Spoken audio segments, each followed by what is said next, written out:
Bonjour tout le monde, je m'appelle Marie Laberge, passionnée de management prévoyant et bienveillant. Dans le cadre de cette capsule, je vous parle des 5 étapes essentielles, en fait, gages de succès de votre noble intention d'en savoir davantage sur qu'est-ce que ça implique d'implanter une démarche de santé mieux-être et qu'est-ce que ça donne. Alors, ça s'adresse bien sûr aux gestionnaires, aux décideurs, aux entrepreneurs, aux équipes RH, SST, en fait à toute personne qui se sent concernée par le développement d'une culture qui soit favorable à la santé physique et à la santé psychologique de leur équipe, de leurs gens, de leur organisation.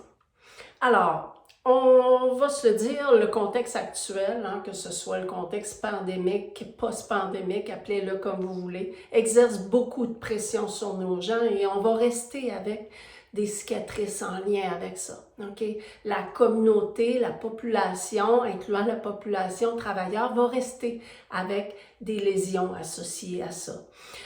L'autre élément, le marché du travail, mais aussi le marché économique en termes de concurrence notamment. La pénurie de main-d'œuvre qui, d'ailleurs, j'en profite pour vous le dire, vous le répétez, n'est pas un enjeu qu'on va dire temporaire. Il s'agit là de quelque chose qui est permanent, avec lequel on va devoir composer pour les quelques décennies encore. Donc, le contexte de pénurie de main-d'œuvre, le contexte économique, tous ces éléments-là, ces déterminants-là exercent une pression importante sur votre fonction de gestion. Alors, c'est ce qui explique aussi que de plus en plus d'entreprises désirent, souhaitent devenir des entreprises en santé, et cela que votre intention soit ou pas de devenir certifié, de certifier votre organisation, parce que oui, il existe une norme entreprise en santé. Mais ce qui est important, par contre, de conserver à l'esprit, c'est de savoir qu'il y en a avant nous qui ont réussi ça. Il y a des gens qui ont tracé le chemin et aujourd'hui, je vous parle de cette expérience-là. Donc, les 5 étapes, ce sont les 5 étapes qui sont suggérées par la norme et dont j'ai le privilège d'être le témoin pour quelques dizaines d'organisations que je desserre en termes de services conseils, des entreprises qui ont choisi de ne pas être certifiées, mais aussi quelques dizaines d'organisations que j'ai le privilège d'auditer à chaque année au niveau de la norme entreprise en santé parce que je suis auditrice pour le compte du Bureau de normalisation du Québec. Donc, les 5 étapes, les voici. La première, c'est l'engagement de la direction. Et ici, quand on parle d'engagement, on va parler des 3 A. Donc, non seulement il faut, je dirais, affirmer son engagement, donc de le dire à nos gens, d'en parler à nos parties prenantes, mais il faut aussi agir en ce sens. Il faut que nos parties prenantes soient capables de voir des gestes, d'être les témoins de décisions concrètes en termes de santé mieux-être au travail. Et finalement, aimer. Donc, aimer en ce sens où aimer suffisamment nos gens, nos parties prenantes pour les supporter, les soutenir dans la mise en œuvre de cette démarche de santé mieux-être. Donc, l'engagement de la direction, c'est affirmer son engagement à l'égard de la santé mieux-être de nos gens. C'est aussi agir en ce sens, de façon cohérente en ce sens, en fournissant l'appui à nos parties prenantes. Et c'est ce que moi j'appelle aimer nos parties prenantes. Ça, c'est la première étape et c'est extrêmement important. Sans ça, vous êtes voué à l'échec. Je suis malheureusement le témoin aussi d'échecs en ce sens où la démarche dépend ou est portée par 1, 2 personnes et ces personnes-là ne sont pas de la direction. Donc, c'est sûr que ça ne fonctionne pas, ça ne fonctionnera jamais. Donc, un engagement visible. L'étape 2, Ben, le comité de santé mieux-être. Je vous parlais d'aimer, je vous parlais de fournir le soutien adéquat à nos parties prenantes. Ben, le comité de santé mieux-être est l'organe de transmission, donc l'instance, le processus qui existe entre les besoins exprimés de l'organisation en termes de capacité et les besoins exprimés par nos gens. Donc, en charge de tout mâcher ça, de s'assurer qu'on respecte tout ça et de déployer une démarche qui est conforme à ces besoins exprimés-là. Donc, un comité de santé mieux-être composé de gens passionnés, de gens impliqués qui ont l'appui de la direction pour déployer la démarche de santé mieux-être. La troisième étape qui est au cœur de votre démarche.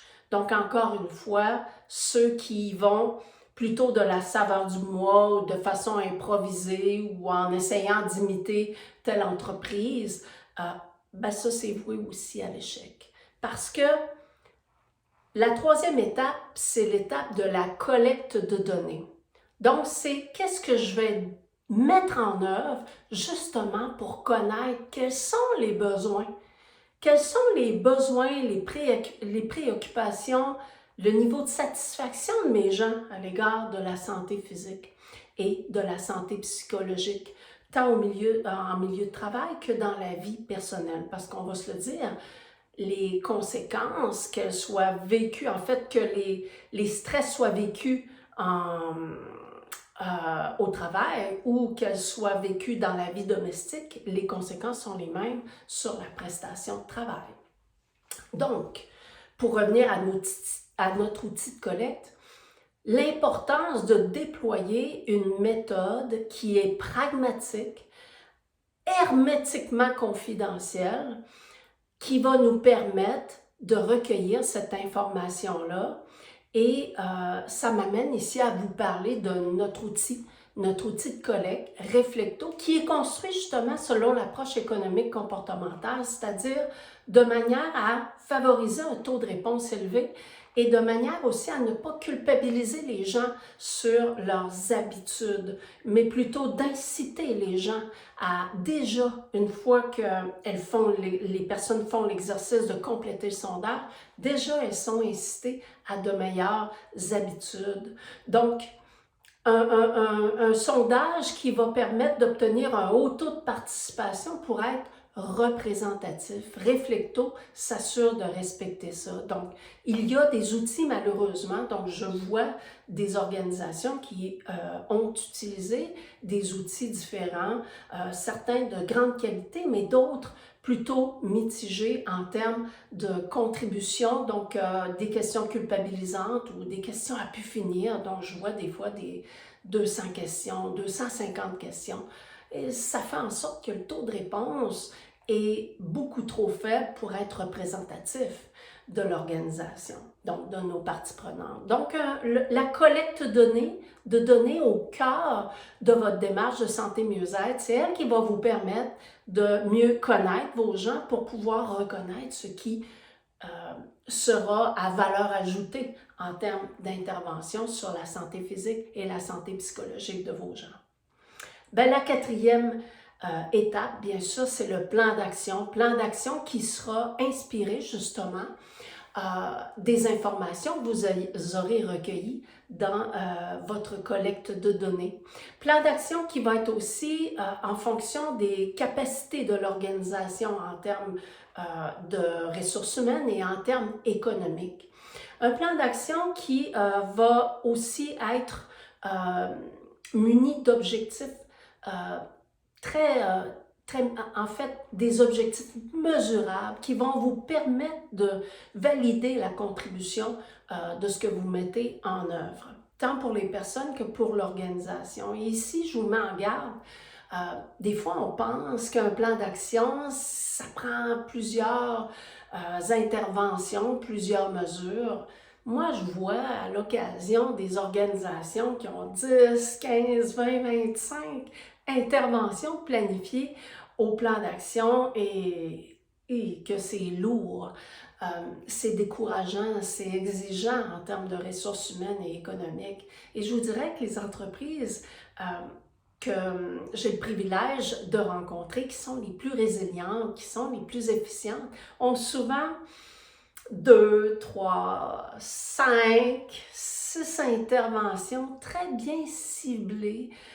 Ils ont fait une bonne analyse des besoins prioritaires au niveau de la collecte de données, donc des résultats de la collecte de données.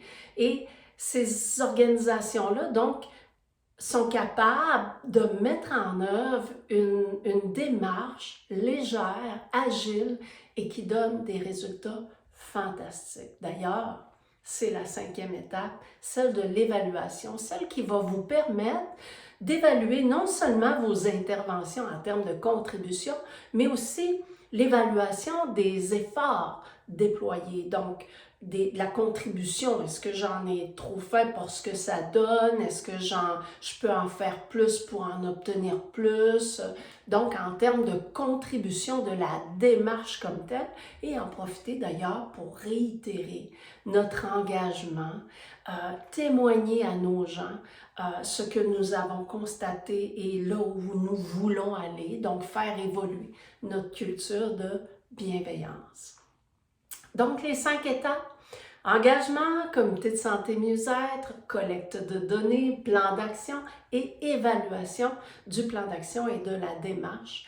Et d'ailleurs, j'en profite pour vous inviter, au bas de la vidéo, il y a un petit texte dans lequel il y a des liens. Si vous voulez en savoir davantage sur Reflecto, si vous voulez vous initier à faible coût, j'ai une formation en formule auto-apprentissage qui va vous enseigner tout ce qu'il faut pour mettre en place une démarche de santé mieux-être de façon adéquate. Et bien sûr, solliciter, si vous le voulez, une rencontre, une découverte. Je peux vous présenter aussi notre superbe outil Reflecto, cet outil qui est au cœur de votre noble intention de devenir une entreprise en santé, de prendre soin de la santé et du mieux-être de vos gens. Alors, j'ai déjà hâte de vous revoir. Il me reste à vous souhaiter une belle journée. Au revoir!